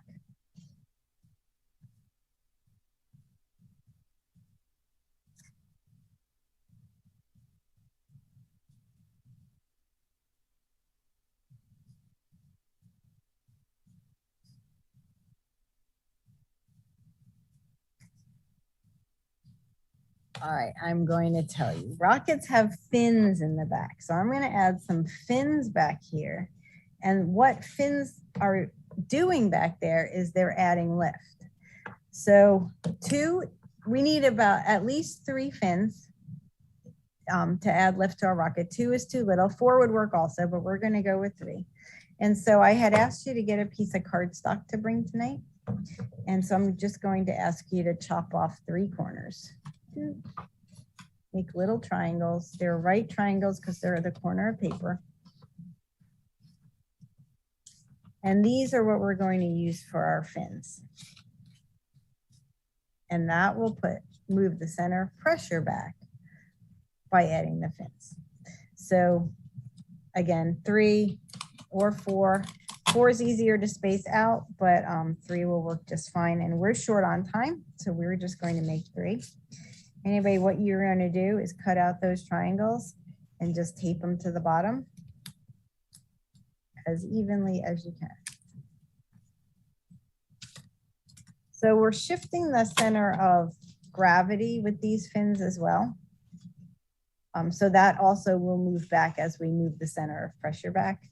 But hopefully we'll be able to keep the center of pressure behind the center of gravity. And again, evenly spaced as much as you can.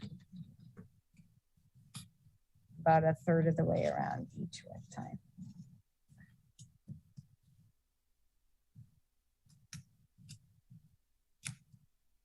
Any questions or comments or anything?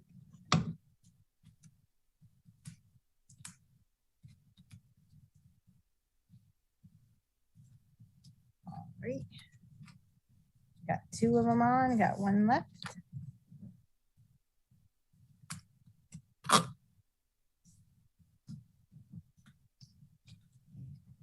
Right in the middle of the 2 I have.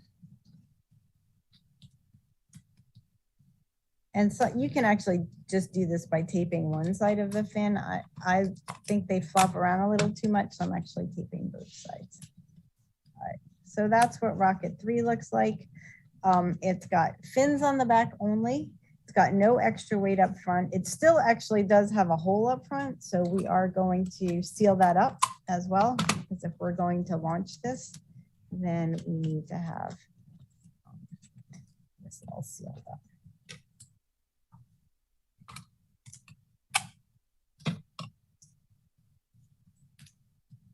Right, so that is rocket number 3. So we've got rocket number 1, just the cylinder. Rocket number 2 is weighted up front. Rocket number 3 has lift in the back. And rocket number 4 is going to have all of the above. It's going to have fins in the back to move the center of pressure backwards. And it's going to have weight up front to move the center of gravity forwards. So we're going to take just a couple of strips of paper again and stuff them in the front for our extra weight.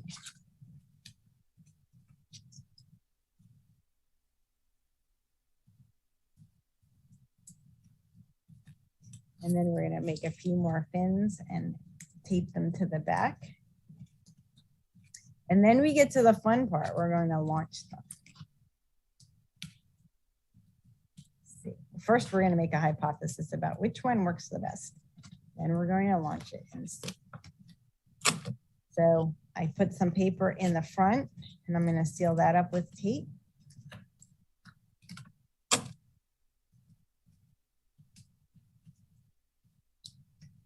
And then I'm going to take my cardstock and cut 3 more triangles out for fins. Tape them to the back, evenly spaced. And you can also, the size of the fins also makes a difference in how these things fly. So these are all parameters that you can change and work on in your classrooms. It doesn't have to all be just what I'm doing today. There's a lot of variations that you can do with this. Usually, I didn't want to make you find it because I don't know how hard it is to find in California, but a lot of times we'll use two size straws, 2 diameters of straws, and we'll actually make the rocket on one straw and use the other one as a launcher.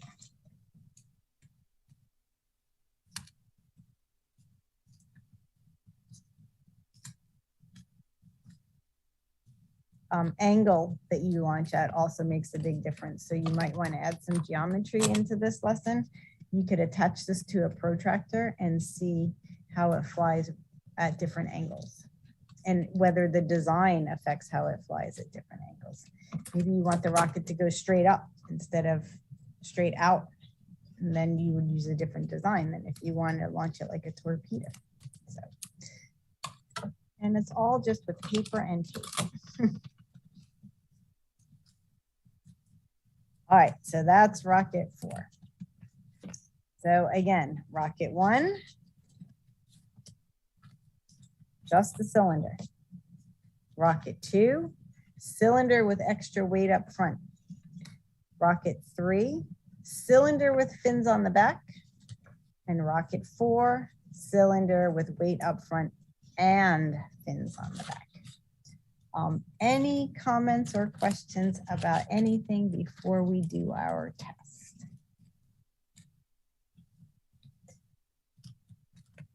All right, so I'm going to come back over here. And you're not going, I hope you did this with me because you're not going to be able to see, since we're remote. I will shoot my rocket at the screen, but I'm not sure that you'll be able to see the differences in the flight paths. But before I launch these 4 rockets at you, what I want to see is, does anybody have any hypothesis that they want to go put into the chat to say which one will fly in the most stable manner?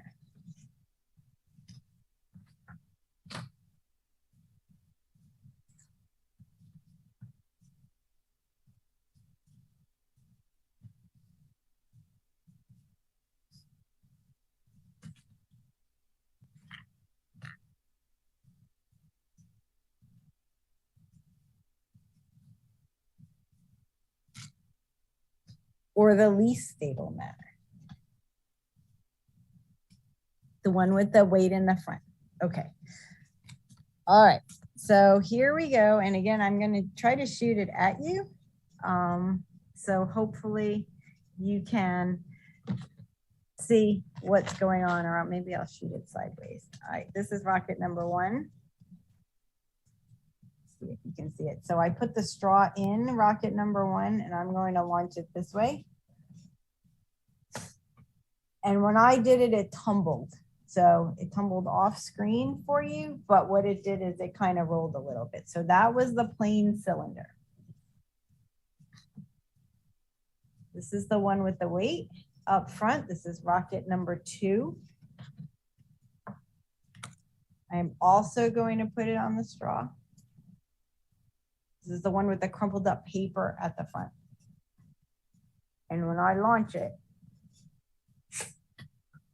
it actually went all the way across the room and looked fairly stable, although it did tend to go down a little bit, probably because of that extra weight in the front. This one is rocket number 3. This one's got the fins in the back.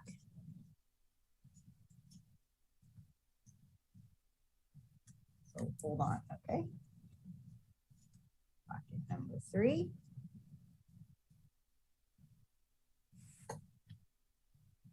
That also was fairly unstable. Actually, that one kind of tumbled a little bit. And actually it got stuck in a computer wire. But before it got stuck in a computer wire, it tumbled. And then this one is rocket number 4. It's got the fins and the weight.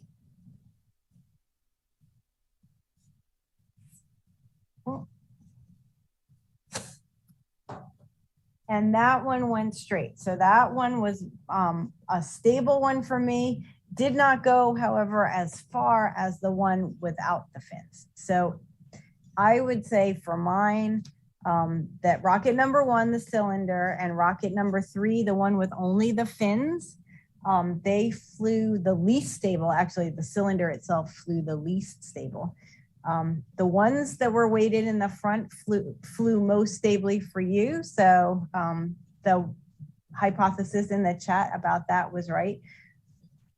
The one with the fins in the back did not fly as far, but looked straighter in the air when it was flying. So I told you the other one kind of dipped down a little bit.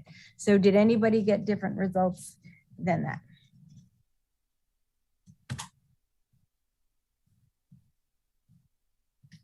You can put it in the chat.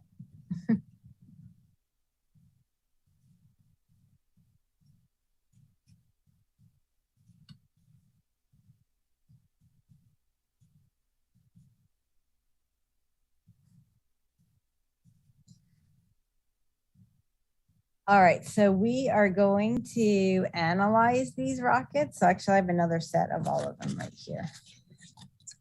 We're going to do the same type of analysis actually that we did at the very beginning, where we're going to figure out where the center of pressure is and where the center of gravity is in these rockets and where they lie in relation to each other.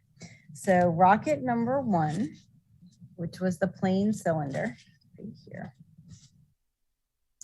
This was the one that we actually had already analyzed when we looked at the straw. We can reanalyze it now, but to save time, because it's already 7:20, this was a plain old cylinder. The center of mass and the center of gravity both aligned with the center of the rocket itself. Actually, I have those marked. If you balance it on something, you can get the center of mass. And if you look at its shadow, you can get a center of pressure. The shadow is the rectangle that we looked at before. And so actually that's still right in the center. So this was the one where the center of pressure and the center of gravity were completely aligned with each other. And this was the one that flew, when I just launched it, flew in the least stable way. Rocket number 2. So we would not choose that as a rocket design. Rocket number 2 was also a cylinder. So it actually still has the center of pressure right in the center of the shape, because the center of pressure is based on the shadow. And the shadow of the rocket number 1 and rocket number 2 are exactly the same. And they're those, actually, somebody should have written and said you forgot to pin it. Rocket number 1 and rocket number 2 have the exact same shadow, so the center of pressure is in the exact same place. Now the center of gravity for this one we have to test, because this was the one we weighted in the front. And we do that by balancing this, finding the balance point on this. And when I do that, you can see that it isn't in the middle anymore. In the cylinder, it was in the middle. Now it has moved up to the front. So when I look at this, and I actually have these marked with dots right here, the center of gravity is here, the center of pressure is here, the direction of flight is this way. So I've moved the center of gravity in front of the center of pressure. And that's why when I launched this, it flew in a very stable way. One other thing to note is usually you want the difference between the center of pressure and the center of gravity to be substantial enough to be about twice the diameter of the rocket itself. And this looks about 1.5 to 2 times the diameter of that straw. So this was a very stable design. So when that went in the hypothesis, that was a good hypothesis. The other 2, I changed the shape. Right, I added these fins. So these now have a different shadow. So I have to reanalyze the projection of both of these in order to find the center of pressure. And what I did was the exact same thing. So I know we don't have time to do that tonight, but I did the exact same thing. Actually used a flashlight for this one. I put the rocket down on the table and I put the flashlight above it, actually directly above it. And then I just traced the outline of the shape. And the shadow I got has the triangular fins. And remember, this is 3 dimensions. So I didn't push these fins down in the back when I rested it on the table. If they want to be up, then there's a space under here and that I didn't push down. So the fins, the shadow of the fins are actually narrower than if I had smashed it all the way down. But that's what the shadow of that shape looks like. And this is what I want to balance to get the center of pressure for that new design with the fins. So I would balance that on my finger. It's actually fairly close to the fins. Then when I move it over to the shape, you can see that I kind of put a dot right where my finger is. So that's the center of pressure of both of these rockets with the fins on them.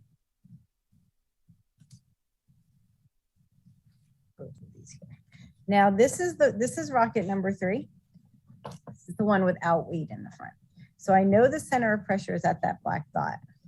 When I try to find the center of mass by balancing the shape itself.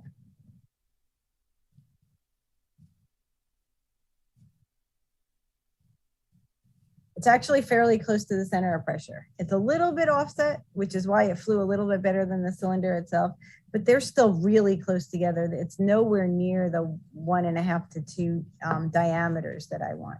So that's why this one continued to tumble. I did manage to move the lift back because my center of pressure is all the way back here, but I also moved my center of gravity back because I didn't balance it with weight up front. And so they still pretty much remained aligned. The final one that we did looked like this. It had fins and it had weight. So we already talked about the center of pressure.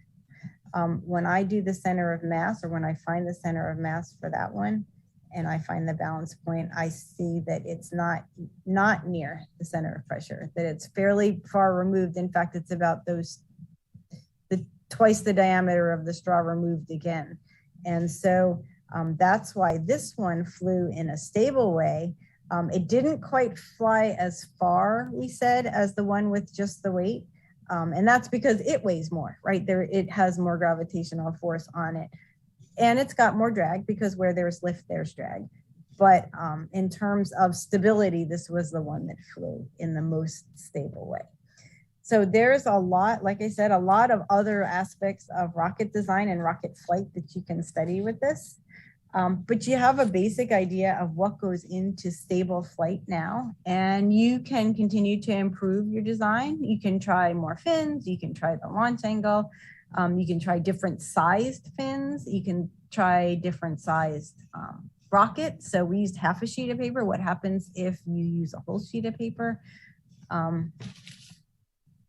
Again, I forgot to pin myself. There. All right. Thinner paper, thicker paper. Like I said, double straws. Launching straight up, launching straight out. And there's lots of engineering design that can go into this, and it has to do with the applications that you want to put on it too. So all of this began with a little bit of research, observation in terms of Bernoulli's principle. And then we looked at several aspects of design that go into rockets, or several principles that apply to rocket flight.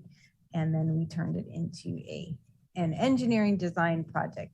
I will have to warn you that students think that distance is the most important thing. So you'll have to remind them again and again that stability is what we're looking at here, not distance. So, any questions or comments or anything about that project or idea?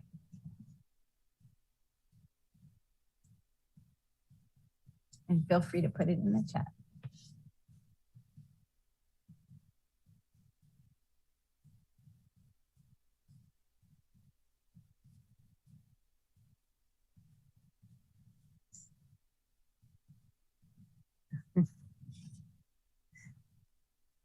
Yeah, actually, there was a comment that it was a fairly complex concept, but interesting to see.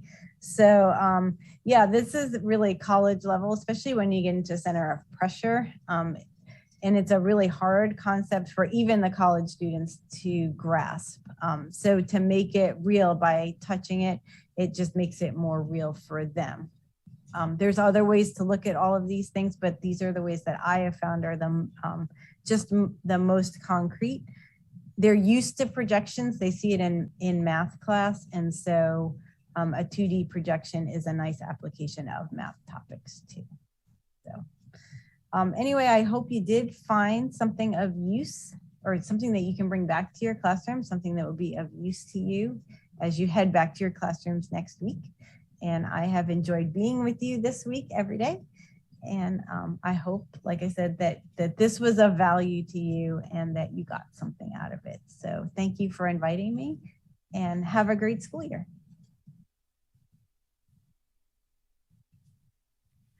Thanks again, Christine, for being with us all week. I really appreciate all that you've put into this. And thanks to all the people who have participated as well. Hope you guys have a great weekend. Bye, everybody.